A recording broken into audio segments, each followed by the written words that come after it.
Mauritian authorities last Tuesday, the 18th August, arrested Captain Sunil Kumar Nandeshwar, the Indian master of the Japanese-owned ship MV Wakashio. Wrecked off the Indian Ocean island nation's coast, the ship has caused damage to its reefs and beaches. The captain and his Sri Lankan chief officer have been charged under the Piracy and Maritime Violence Act. Is such an arrest justified?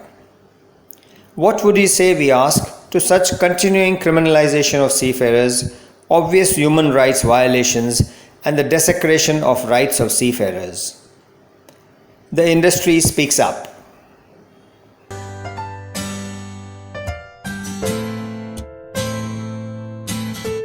While we want a proper inquiry to be done, the rights of the seafarers should not be endangered in such situation. We want the IMO guidelines on fair treatment of seafarers in case of pollution, oil spillage should be ensured. Because usually in such cases, because of local pressure, now there is oil spillage, we sympathize with the situation because the oil spillage has caused vast damage. But the reasons of that accident should be gone into in detail, and there should not be any pressure whatsoever from the local situation, because in such situation the local emotions play a big role and gives the wrong connotation to the whole issue. We want the interests of our seafarers to be protected, while we are all for a proper and a fair inquiry to be done. NUSI stands firmly behind Captain Sunil Kumar Nandeshwar in this matter to ensure that justice is done and there is no untoward situation and no dereliction of duty as far as justice is done in this particular situation. We are assessing the details from the companies, and there is legal assistance, and we are all assessing everything, but we are keeping a close watch on all this. We have communicated to the Mauritius government, the Director General of Shipping in India, the Shipping Ministry in India, and High Commission of India in Port Louis, High Commissioner and Deputy Commissioner of Mauritius in India, Office of Mauritius, Attorney General, Mauritius Police, and other relative offices in Mauritius and in India. As the Officers Union in India, I would like to appeal Mauritius authorities that a fair inquiry to be held without local and other pressures, following IMO guidelines for Captain Sunil Kumar Nandeshwar. He is now being kept in police custody and providing full cooperation to all authorities. However, he should be permitted to communicate with his family and company to ensure that he can be defended through professional legal advice. A decent accommodation should be provided to him instead of a detention center till such time. He is to be released earliest and return home. Captain Nandeshwar is a senior master who has served 40 years in Merchant Navy and 25 years in command. During his tenure, he has completed over 100 voyages successfully around the globe during his time. The Maritime Union of India will definitely provide all possible assistance in the matter to ensure that criminalization of our seafarer does not happen and justice prevails. What we hope for, that all parties involved do carry out a fair investigation, and during this process the master and the crew are treated as per the established guidelines laid down by the International Maritime Organization towards fair treatment of seafarers in the event of a maritime incident. We sincerely hope that good sense prevails and due processes are followed. The recent incident involving the bulk carrier Wakashio on the coast of Mauritius and the consequent arrest of Captain Nandeshwar and the chief officer brings back harrowing memories of the arrest of Captain Chawla and Chief Officer Chetan Syam while on board the vessel Heavy Spirit being anchored on the coast of Korea, and a barge that was being towed broke away and collided with them, resulting in extensive pollution. Criminalization of seafarers continues unabated despite IMO guidelines on fair treatment of seafarers having been issued and reiterated under various international legislations. The coastal state and the flag state have full jurisdiction to carry out a proper investigation, and then justice can take its own course. But till then, the seafarers ought to be treated with dignity and respect that is so deserving of the profession. There is a lot of chatter on the social media where professional bodies are speaking up to reiterate that seafarers ought to be treated fairly. Equally, there are those that are already judging the actions of the ship staff. I appeal to all bodies that please await the inquiry to be completed and the professional bodies to use their best endeavors to try and reach out to the coastal state that the seafarers are given a fair treatment. Criminalization of seafarers is an issue which requires critical analysis. We must recognize that states do have the authority to conduct investigations into maritime accidents. States will initiate criminal proceedings against seafarers whenever required. And finally, we must accept that the states will prosecute those seafarers who are guilty of criminal act. Now, what is the result of these actions? First of all, the seafarer is held hostage while the investigation is being carried out, and this detention could go on for a very prolonged period. We know that this results in emotional, physical, and even financial burden on seafarers. Having recognized the problem, in my opinion, we need to have an industry demand and what would be the reasonable expectations. First of all, seafarers need special protection so that their human rights are not violated. Seafarers are not familiar with the local laws and hence they require legal assistance. Seafarers must be treated fairly during the detention period, and there must be a system of prompt repatriation, whether by means of an indemnity or a guarantee to ensure that the seafarer is available to the court to give evidence if required. And finally, such investigations must be completed expeditiously so that the seafarer can get along with his career and his life. Indian Maritime University, a central university under Ministry of Shipping, Government of India, offering various UG and PG courses in the maritime sector, UG programs in marine engineering, nautical science and naval architecture, PG and research programs in naval architecture, marine engineering and management. Campuses located in Chennai, Visakhapatnam, Kolkata, Mumbai and Kochi. For admissions and program details, please visit www.imu.edu.in. It is unfortunate, though not surprising, that the master has been arrested by the Mauritius authority. It's becoming a regular practice in such situations of pollution from the vessels. This is a practice which started in Europe, and the European Union, through its directive, places criminal sanctions on the pollution incident vessel should it happen by intent or by serious negligence or by reckless operations. Okay. This is also being adopted by many other countries, as has been seen by a survey done by the Committee Maritime International.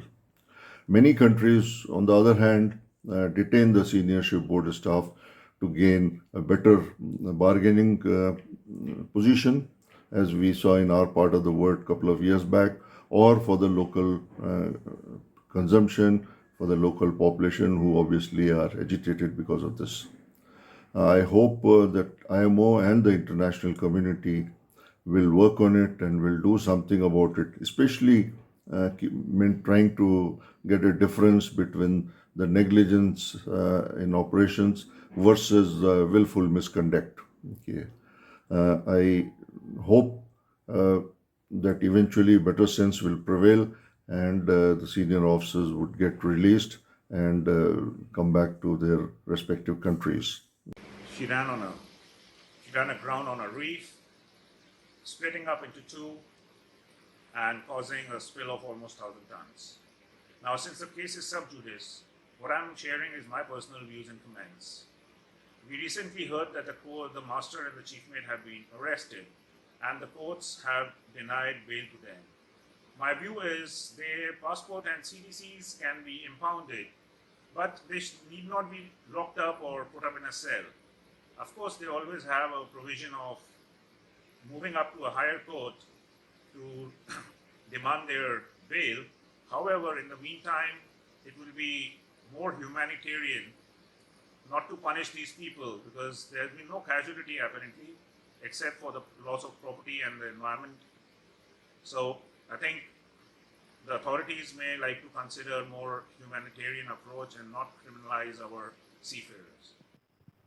Arresting the master on the first day of court hearing in Mauritius, the vessel Wakashio, which caused pollution on the coast of Mauritius, is directly proportional to the criminalization and unfair treatment of seafarers. Human rights at sea have the same value of what we have human rights ashore. And I personally feel that the master should not be in the jail. He should be kept in Mauritius till the time the court case is decided. Putting him along with all the prisoners, if that is the way you want to decide on the master who has commanded the vessel, for whatever reasons the casualty has happened, for whatever reason the environment pollution has happened, that all can undergo investigation. But putting a master behind bars is simply abusing the human rights at sea. And I stand with the master for the fair trial of him in Mauritius. The grounding of Wakashio has created a lot of disturbance. Seafarers on board are responsible for the jobs they do. They are accountable and answerable.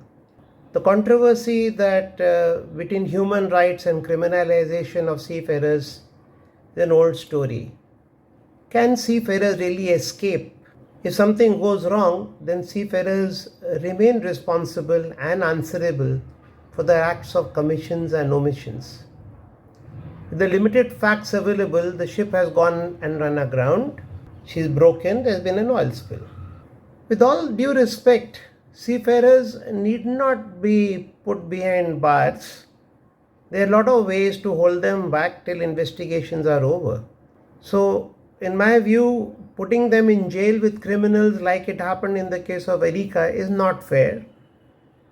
On the other hand, to be held back till the due legal processes and investigations are over is equally justified. We are concerned and shocked about the treatment meted out to the captain Sunil Kumar Nandeshwar and first mate who have been arrested. We would like to draw the attention of the investigating authorities and member states towards the IMO regulation A1056/27, which speaks of fair treatment of seafarers in the event of a maritime accident. These guidelines give details of do's and don'ts by the flag state, by the port or the coastal state which is investigating the incidents. It also states, apart from the fair treatment, that the seafarers should have access by their owners, by their member states, and should be given a fair trial. We appeal to all the authorities that there should not be any criminalization of our fellow seafarers. On behalf of the Company of Master Mariners of India, we would like to convey to them that we are monitoring the situation and we have sent our letters to various associations in India as well as abroad to safeguard against any criminalization of the seafarer. We are going to discuss about this case of Mauritius, where a vessel ran aground and it spilled a lot of bunker fuel into the reefs, pristine reefs of the coast of Mauritius. The bulk carrier Wakashio was commanded by an Indian captain. That's how we are talking about this incident with more concern and with more interest to protect the persons. Though the requirement of protecting the environment and nature is primary, because one of our own fellow mariner from the Indian merchant community is involved, it attains more important topic for discussion amongst the Indian merchant marine community. And at the outset, I would like to tell you again, I am not going to be discussing as to what happened, who is to be blamed, who takes the blame, how to do the investigation. Because the guidelines are very, very clear, and unless we know the facts that come out of the investigation, we will not be able to discuss this matter in a professional way. Blaming a master or the crew is not our job. That is for the people who are going to find facts, analyze the facts, reconstruct the whole incident, and come out with reasons for taking certain action against the people who are involved or exonerate them for not being involved in that case. But it's evident that an accident has taken place and it has spilled oil into the ocean. When such things happen, it has been happening historically many places, many times. Tankers have run aground, people have been arrested, people have been tried, people have been punished, and the merchant community has suffered, and same the coastal community has also suffered because of this pollution and loss of livelihood and loss of environment, etc. The IMO had adopted certain resolution as to how these cases have to be dealt when certain countries were affected. There was a lack of communication between the concerned parties. In order to avoid that, what IMO did was in the year 2005, it had given a resolution number A987 within bracket 24, issued on the December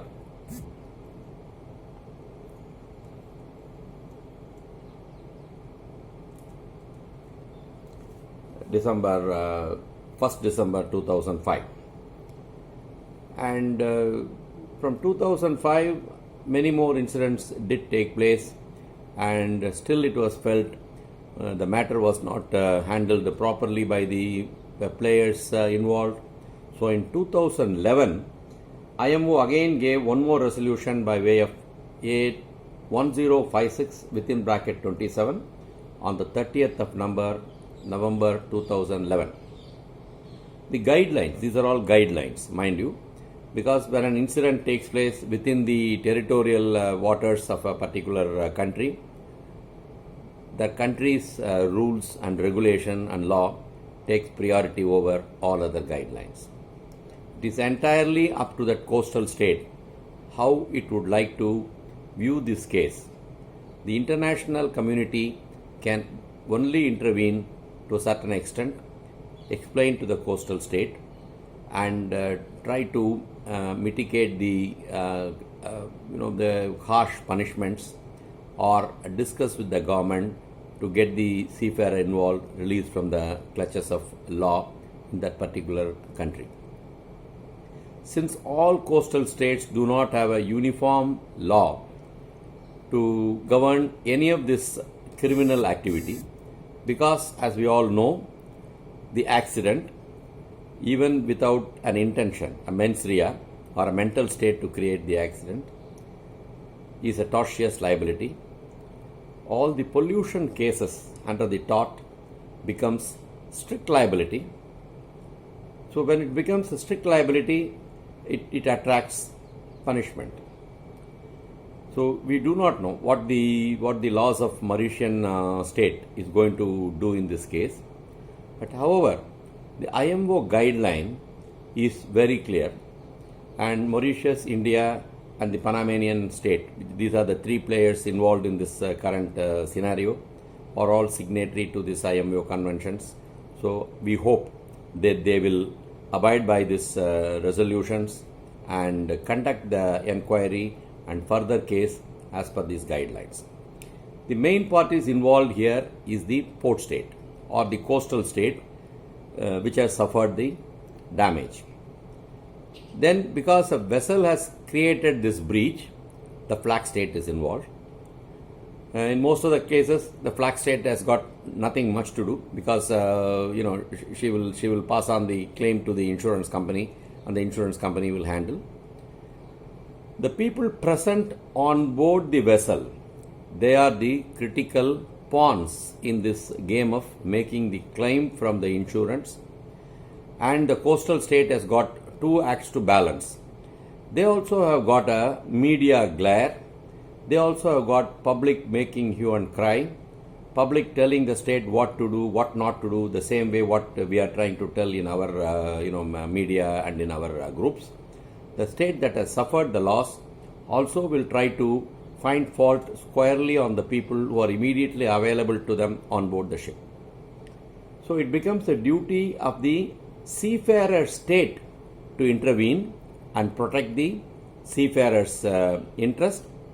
And also the IMO guideline says the owner also shall protect the seafarer, and the seafarer himself has to take certain action so as to prevent himself from being harshly punished by the coastal state. The guidelines are very, very clear. It says cooperation and communication between the parties involved must be established. See, these communications may not be in the public domain. It may be happening. I am very sure our Ministry of External Affairs, our Ministry of Shipping, our DG Shipping, and our professional bodies must be communicating with the port state, and they must have established a communication, and this information is not available in the public domain yet. Because, as you all aware, any criminal investigation, as you said, a tortious liability has become a criminal liability now. Any criminal investigation is conducted in full confidential manner only. It need not be published to everybody to know, because any opinion from the third party, any interference with the people not connected with it will hamper the investigation. So it's a clear-cut international standard of investigating a criminal liability, and I am sure they are proceeding in the same direction, and I am sure our government has also taken up the communication, established the levels of reciprocity with the Mauritian government in a matter of protecting the seafarer, because the seafarer is from India and he is licensed to perform this job, and is proficient to perform this job, has been certified by the Government of India. And also the Seafarers Union, like Maritime Union of India And I also understand privately that ITF has already stepped in. ITF is taking all the steps that is possible to protect the interest of the seafarer. That's what their mandate. Their main mandate is to protect the seafarer. Because of an international body, they can directly get involved, talk to the local ITF people, and I think they are involved. This is what I could gather. Now we'll have to wait and watch how this investigation proceeds. And to make this, the people who are going to watch this video, this is very, very important that the coastal state has to take steps to conduct and determine the cause of maritime accident in their as per their law and within their jurisdiction in a fair and expeditious manner. Because any criminal punishment must be awarded quickly. You cannot delay and then keep the man waiting for a decision to be taken and taken to the trial, collecting evidence, collecting the damage loss. It is not acceptable, because the punishment must be awarded quickly so that the time he is not wasting in a mental torture, put into isolation, put it into incommunicable places where access is limited, where only his lawyer can talk, nobody else can talk to him. That should not be the case. So it says the investigation must be carried out in a fair and expeditious manner. And also the port state is expected to cooperate and communicate all substantially interested states, that is state of the Indian state and the flag state, which is Panama. Owners are sitting in Japan, and all the seafarers. It is not only the Indians, everybody will be investigated. Everybody will have to adduce evidence. And all those people, states will also be involved. All their countries, channels and the foreign, people will be involved. Foreign embassies will be involved. And it also should provide accessibility to the seafarers organization. The Seafarers Welfare Organization, as I said, it is ITF must be involved. And in the case of Indian people, it should be MUI must be involved.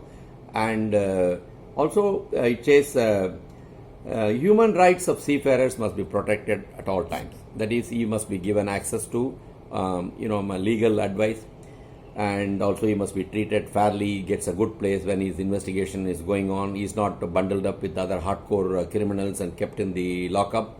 These are all there. There are guidelines are there, the international guidelines, how to treat a pending investigation an accused. And it is important, our state, that is the seafarer state, it is also there in the guidelines B, that the seafarers state must cooperate and communicate with all people interested, monitor the physical and mental well-being and treatment of the seafarer of the nationality involved. That is, it is the duty of our government to ensure our people who are involved in this incident are mental well-being, and that means they don't go into depression, or they are not treated improperly by the people.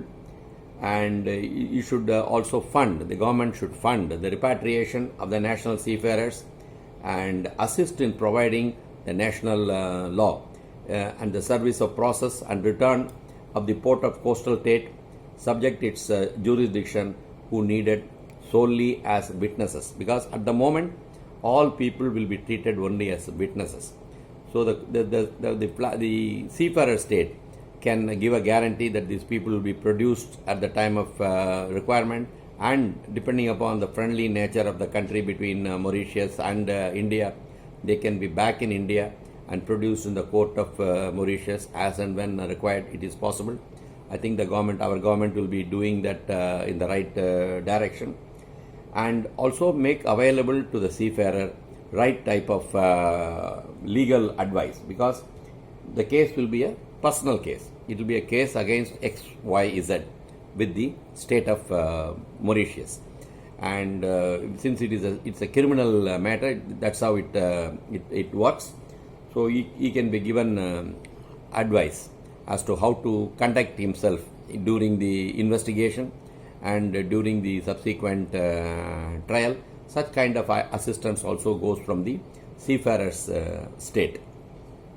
And also we have to take good steps to see there is no discriminatory or retaliatory measures taken against a seafarer because he was participating during this investigations. So, as a professional bodies, all our sympathies are with our seafarers and seafaring crew and seafarers as a whole lot in the whole world, because we all know when an accident like this happens, the easiest target to be captured and kept as a pawn is the seafarer. But at the same time, we cannot be passing on comments without knowing the facts of the cases, how it is being handled. So it will be just shooting in the dark and simply telling everybody, I also know the subject. That's not correct. So we'll have to wait and watch what parties are taking steps to mitigate the effect of this loss to the coastal state, and also make sure our seafarers or seafarer, anybody in general, because there may be more than our nationals, maybe more than people may be blamed, maybe make sure that they get a fair treatment and the case is also taken in the right direction and justice will provide.